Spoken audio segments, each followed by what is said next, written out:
सबका दृष्टा है। अभी बोला ना, अंतःकरण का प्रकाशक तुम होके बैठेगा। प्रकाश करने वाला है अंतःकरण को, साक्षी है, दृष्टा है, पर तुम अंतःकरण नहीं है। तुम अपने को मिक्स करके बैठता है, मन से मिक्स है, तुम बुद्धि से मिक्स है, अहंकार से मिक्स है। मैं जो करता है वो अहंकार वाली, देह वाली। तो तुम मन से मिक्स हो गया। मन बोलेगा तुम अज्ञानी है, तुम ऐसा है, तुम देह है, ये जगत सत्य है। क्योंकि मन ने रचा है ना जगत, तो मन बोलता है जगत सत्य है। मन रचित संसार, जो मन ने रचा है, तो मन तुमको बोलता है ये सत्य है जो मैंने रचा है। और तुमको पता है ये सारा बाजीगर की बाजी है बाजी सारी कल्पत। मन जो है वो तुम्हारे में कल्पत है, और संसार भी तुम्हारे में कल्पत है, आत्मा में कल्पत है।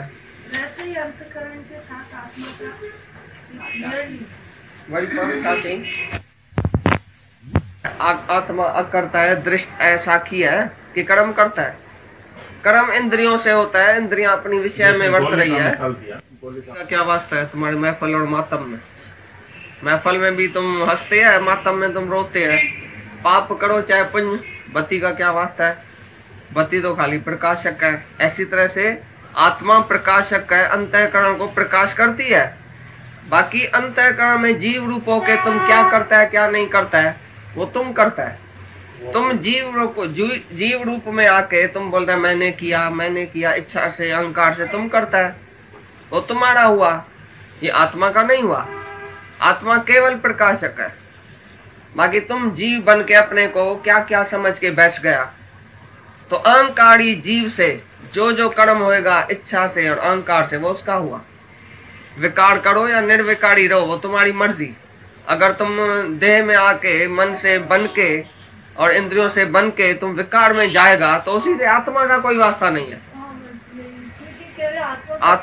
आत्मा केवल सत्ता देती है, मन प्रकाश देती है ब्रह्म। तुम बोलते हैं मैं जीव हूँ जीव हूँ तो डरता मरता रहेगा सारी में। मौत भी है, जन्म भी है, दुख भी है, पीड़ा भी है, बंधन भी है, मुक्ति भी है। प्रबंध मोक्ष की कल्पना मिटाई साधु। जब साधु मिलता है तो बोलता है बंध का क्या है, मोक्ष क्या है, तुम्हारा ही ख्याल है। मुक्ति का अभिमानी मुक्त है, बंध अभिमानी बंधन में है। जो मुक्ति का अभिमान भी करेगा वो भी अच्छा है। अभिमान करो तो सही, शुद्ध अभिमान है ये। शुद्ध अभिमान करो कि मैं मुक्त हूँ, पहले से ही मैं मुक्त हूँ, मैं आत्मा हूँ। चाहे तुम समझो या नहीं समझो तो भी बोलो, क्योंकि सच है। सच बोलने में कौन सा शर्म है? तुम झूठ बोलता है उसमें शर्म नहीं आता है। मैं तो भाई फलाना मल्लू, मैं तो भाई फलाना जीव हूँ, ये झूठ में शर्म नहीं आता है, सच में शर्म आता है। नहीं भाई मैं आत्मा कैसे बोलूंगा? अरे बोलो तो सही, सच बोलो तो सही, बोलना तो शुरू करो तो फिर समझेगा भी। झूठ में ही पड़ा है, झूठी बोलता है, झूठी तुम्हारी दुनिया, झूठा तुम्हारा नाम, झूठा तुम्हारा संबंध, सब झूठा है।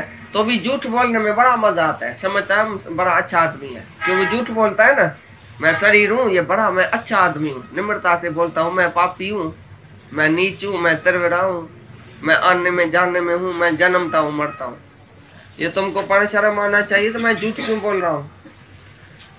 जब हमको सच गुरु सच बताता है तो हम सच बोलना शुरू करें ना। आज से बोलना तो शुरू करो तो तुम्हारा मन सुने। अंदर वाला ये बदमाश जो बैठा है, जन्म जन्म में तुमको रुला के मारा है, अभी तक भी तुम्हारा मन जो है वो खड़ा है आगे, गुरु वाक्य सत्यम करने नहीं देता है मन।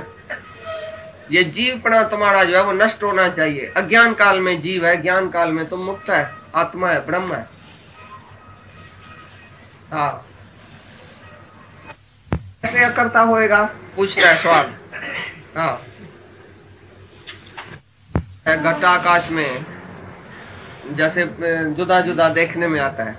अच्छा, मटके में समझो गंदा है, किचरा है, या नीला है, या कुछ है दूसरा है, तो आकाश जैसे मिक्स हो गया है, जैसे आकाश मैला हो गया है, ऐसा देखने में आता है। जैसे आकाश अंदर गुम है और मैला पड़ी है, इसी तरह से आत्मा शुद्ध है, पवित्र है। आकाश का कभी भी संबंध नहीं है घट से, और घट के चीजों से संबंध नहीं है। तो भी आकाश जैसे नीला पीला देखने में आता है, गंदा कचरा देखने में आता है। इसी प्रकार से आत्मा जो है वो बिल्कुल निराकार है और निर्विकार है, तो भी अंतःकरण से क्योंकि उसका मेलाप हुआ है, तो अंतःकरण की जो मलिनता है वो जैसे आत्मा में लगती है। जैसे ऐसे देखने में आता है तो आत्मा ही करता भोगता है, अंतःकरण का धर्म आत्मा में आ गया है, मिक्स हो गई है बात। जैसे आकाश जो है वो घट में अलग अलग देखने में आता है, और उसका जो भी चीज है वो उसमें जैसे व्यापक हो गई है, पर है नहीं। तीनों कालों में आकाश का घट से कभी वास्ता ही नहीं है, नहीं घट के चीजों से वास्ता है। आत्मा तो बिल्कुल निराकार है, बिल्कुल निर्विकारी है, और इसलिए जो भी तुम्हारा वर्ण आश्रम है वो देह से लागू है, आत्मा से लागू नहीं। कभी भी तुम अपने को ब्राह्मण नहीं समझ, मैं तो भाई ब्राह्मण हूँ, ये तो चंडाल है, मैं तो भाई खित्री हूँ, मैं तो भाई गृहस्थी हूँ, मैं तो भाई सन्यासी हूँ, ये तो गृहस्थी है। मैं सन्यासी उत्तम हूँ, ये गृहस्थी जो है वो भोगी है। मैं सन्यासी जो हूँ ना वो बहुत सन्यास लेके सबको छोड़ के बैठा हूँ। ये जो भी अहंकार तुम करता है ये देह अध्यास ही करता है, देह में ही आके तुम ये अहंकार करता है कि मैं वर्ण आश्रम वाला हूँ, पर आत्मा में वर्ण आश्रम है ही नहीं। आत्मा सर्वत्र है, एक ही आत्मा है। ब्राह्मण की आत्मा एक, तो खित्री की दूसरी, तो चंडाल की तीसरी है क्या? जो तुम अपने को ब्राह्मण, किसको खित्री, किसको वैश्य शूद्र समझता है। ब्राह्मण को हमेशा अहंकार रहता है, मैं भाई ब्रह्मा के मुख से पैदा हुआ हूँ, तो तुम बाकी किसके मुख से पैदा हुआ है? ब्राह्मण अपने को बोलता है मैं ब्रह्मा के मुख से पैदा हुआ हूँ। वो कैसे पैदा हुआ है? ब्रह्मा का मुख किधर से आया? कैसे ब्राह्मण पैदा हुआ है? वो माता के कुख से पैदा हुआ है कि ब्रह्मा के मुख से पैदा हुआ है? अरे ब्राह्मण सच्चा तुम है जो गुरु के मुख से पैदा हुआ है। गुरु का मुख माने गुरु है सच्चा, ब्रह्म सच्चा है ब्रह्मा।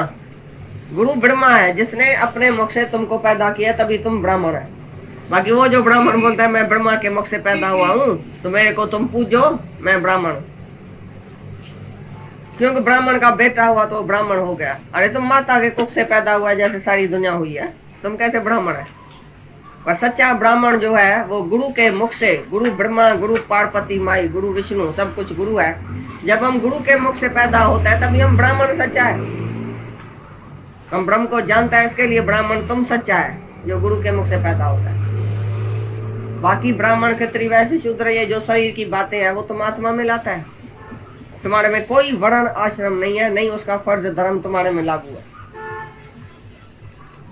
हाँ, एक ही प्रेम है जो तुम्हारा कायदा कानून तोड़ देता है। उधर तुम्हारा कायदा कानून फर्ज धर्म रहेगा ही नहीं। जब उसको प्रेम लगता है तो अंधी हो जाती है। घर में बैठे बैठे उसके ऊपर घी हार जाता था, घी गिर जाता था गरम गरम, तो उसको लगता नहीं था। इतना उसका प्रेम कृष्ण से, जो कृष्ण के याद में बैठी थी, तो उधर मानी एक दूसरे के मानी तय पर रखती थी। कभी ता जल जाता था, कभी फुलका जल जाता था, कभी जो है भाजी जल जाती थी, मार खाती थी वो गोपियां। अरे तुम्हारा ध्यान किधर है? सारा दिन ध्यान है गुरु में और भगवान में, क्या करती है घर में, कैसे बैठती है, किधर है तुम्हारा ध्यान? तो ऐसे मार पीट भी तुम खाएगा, तुम्हारा पूरा पूरा फर्ज धर्म हो नहीं सकेगा तुम्हारे से, क्योंकि तुम ऊंचे फर्ज में चला गया। तुम राजा का बेटा बन गया तो रास्ते में जाके जो पहले गोली रांध करते थे, फलानी चीज करते थे, वो अभी नहीं कर सकेंगे। भगवान का बेटा जो हो गया तो भगवान के काम में लग गया। अभी तुम्हारे ऊपर बहुत बड़ा काम है, मुक्ति। मुक्ति के लिए तुमको साधन करने का, अपने आप को जानने के लिए तुमको टाइम चाहिए, एकांत चाहिए, ये चाहिए, सब जिज्ञासु को चाहिए। प्रेम में वो उल्लंघन कर देता है सब ड्यूटीज और फर्ज को, तो उसके लिए कोई पाप नहीं है।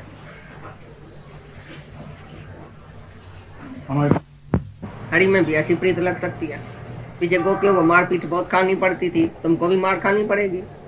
ऐसे ही थोड़ी मुक्ति मिलेगी। ये नुक्ति नहीं है जैसे नुक्ति तुम बाजार से लेके आते हैं, भाई बूंदी मुरमला खाओ, तो ऐसी मुक्ति नहीं है। ये मुक्ति है मारपीट खाने के लिए। आए औखो कम गुणमुख ज्ञानी थियण, एको शक्तियों सां निसरते ॿियो गिलाउण जो गम, टियों टहल में टिड़ंदो रहे, चौथों चीरे ॾिसे चम, पंजों दम ते रखे कदम, तॾहिं पास परमानंद पक थे। ये स्वामी परमानंद का ये है। तो ये कोई चर्चे मस्ती की बात नहीं है, गाली नहीं खाएगी, घर वाला नाराज भी नहीं होवे, दुनिया भी हमको अच्छा बोले, लोकाड़ित में हम पूरा रहे, साधन में सनों को पेंशन में पूरा, दोनों तरफ हमको बिला मिले इनाम। भाई भगवान के पास भी हम पहला नंबर, दुनिया में भी पहला नंबर। हम 2 गिदरा हाथ में उठाना चाहता है, खरबूज। You can not please two masters at a time. माया को भी खुश करेगा, दुनिया को भी खुश करेगा, भगवान को भी खुश करेगा। और जो एक तरफ हो गया उससे माया खुश नहीं होगी, उसको परवाह भी नहीं है, तो दुनिया मेरे से राजी रहे। दुनिया रुसे भले को तू न रुस जाए, महबूब में जा मोरो न मट जाए, ना तो चीज निभाए। परमात्मा खाली हमारे से राजी रहे, बाकी दुनिया सारी रूठ जाए तो भले रूठ न दे। मुझे काम है ईश्वर से, जगत रूठे तो रूठन दे। रुसी पे वेंदा तो पानी हिकड़े ॾींहुं वड़ी ईंदा, वेंदा के ना। पहले भले रूठना ही चाहिए, हमारा भी मोह निकलेगा, उसका भी स्वार्थ निकलेगा, अच्छा ही है। फिर जब भी हम ऊपर चढ़ते हैं, अपने शांति में बैठेंगे, उसकी परवाह नहीं करेंगे, तो वो सब आएगा वापसी में, बोलेगा तुमने अच्छा किया। हम बराबर तुमको पहले गाली देता था, बराबर हम तुमको पहचान नहीं सका, लेकिन तुमने बहुत अच्छा किया। हम रॉन्ग है, तुम राइट है। एक दिन सच की जीत होएगी और झूठ की हार होएगी, झूठ को पाउंड नहीं है। लेकिन पहले तुम डर जाते हैं, हमारी निंदा होती है, हमारे घर वाले नाराज होते हैं, दुनिया क्या कहेगी, हमको अंगुली उठाती है, ये मायकी डर जाती है, बच्चा छोड़ के गई, मर्द छोड़ के गई, बेटा छोड़ के गई, इसने ये फर्ज छोड़ दिया, इसने वो फर्ज छोड़ दिया। मीरा को भी ऐसा बोलते थे आदमी, लोग गए मीरा भई बावड़ी, सास कहे कुल नाची रे, पग घूंगड़ बंद मीरा नाची रे। मीरा तो अपना नाच करती थी गिरधर गोपाल के साथ, तो दुनिया जल के मर के भस्म हो गई, सारा दिन उसकी क्रिटिसाइज करती थी, ऐसा करती है मीरा, ऐसा करती है मीरा, ऐसा करती है। वो तो अपने नशे में थी। नशे आदमी को क्या, नशे आदमी ना रास्ते में बैठा है, उसको पता है, तुम उसकी गिला करता है, निंदा करता है। ये भी नाम और कुमारी नान का चली रहे दिन रात।